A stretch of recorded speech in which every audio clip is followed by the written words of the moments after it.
दिल्ली की मंत्री और आप नेता आतिशी ने कहा कि हमने बाढ़ से राहत और बाढ़ नियंत्रण के संबंध में दिल्ली सरकार और संबंधित विभागों की तैयारियों का ध्यान रखा है। हमें उम्मीद है कि दिल्ली में बाढ़ की स्थिति अब नहीं होगी।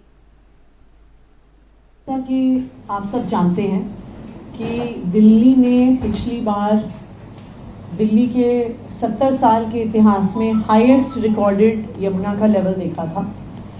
इससे पिछले साल 2023 में 17 जुलाई को यमुना डेंजर मार्क से बहुत ऊपर 208.66 मीटर्स पर पहुंच गई थी। इससे पहले हाईएस्ट रिकॉर्डेड लेवल 1978 में था, जो 207.49 मीटर्स तक, जो ओल्ड रेलवे ब्रिज पर गेज है उसके मुताबिक था। क्योंकि पिछले साल दिल्ली वालों ने, खासकर जो यमुना के आसपास रहते हैं, काफ़ी परेशानियों का भी सामना किया था, तो दिल्ली सरकार बाढ़ आने से पहले, अगर बाढ़ आने की थोड़ी भी संभावना है तो उसकी पूरी तैयारी कर रही है। जो डीसिल्टिंग का काम है, जैसे सौरभ जी ने बताया, जो सिटी में वाटर लॉगिंग प्रिवेंट कर रहा है, वो तो पिछले कई अरसे से उसका रेगुलरली रिव्यू चल रहा है। लेकिन अब एक फ्लड से रिलेटेड एक 24/7 कंट्रोल रूम डीएम ईस्ट की लीडरशिप के अंडर डीएम ईस्ट ऑफिस में बनाया गया है। इस फ्लड कंट्रोल रूम में जो दिल्ली सरकार, एमसीडी, डीडीए, जो सारे विभाग हैं, इंक्लूडिंग जो सारी सर्विसेज हैं, दिल्ली जल board, BSES, Tata power, health department, सारे रेलेवेंट डिपार्टमेंट्स के लोग वहाँ पे 24/7 डिप्लॉयड रहते हैं। जो हमारा 24/7 कंट्रोल रूम है, जो डीएम ईस्ट ऑफिस में बना है, वो लगातार हथनी कुंड बैराज की जो पूरी हरियाणा इरिगेशन की टीम से उससे टच में है।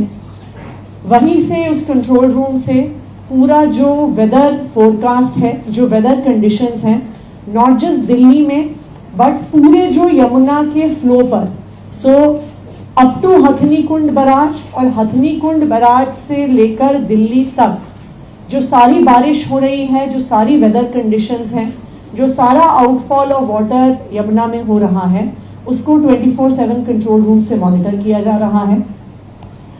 जैसे ही हथनी कुंड बैराज में अगर 1 लाख क्यूसेक से ज़्यादा पानी का रिलीज होता है, तो तुरंत जो हमारे फ्लड डिपार्टमेंट, रेवेन्यू डिपार्टमेंट की पूरी रिलीफ और रेस्क्यू मशीनरी ऑपरेशन में उनका काम शुरू हो जाएगा।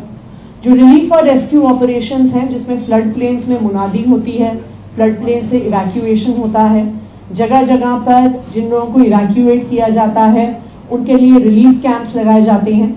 वो रिलीफ कैंप्स कई बार टेंट्स में लगाए जाते हैं, कई बार स्कूल्स में लगाए जाते हैं। इस सब का रिव्यू आज की मीटिंग में किया गया।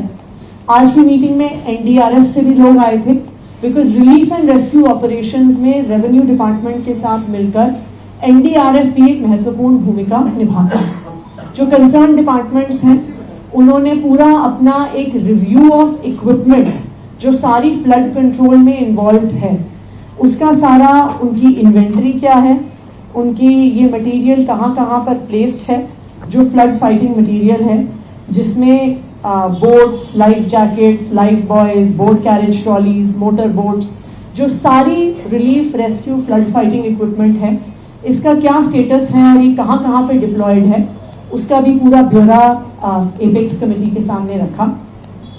दिल्ली सरकार की और जो सारी कंसर्न्ड एजेंसीज हैं, चाहे वो डीडीए हो, चाहे वो एमसीडी हो, सबकी फ्लड रिलीफ के लिए, फ्लड इवैक्यूएशन के लिए और फ्लड कंट्रोल के लिए पूरी तैयारियों का जायजा लिया गया।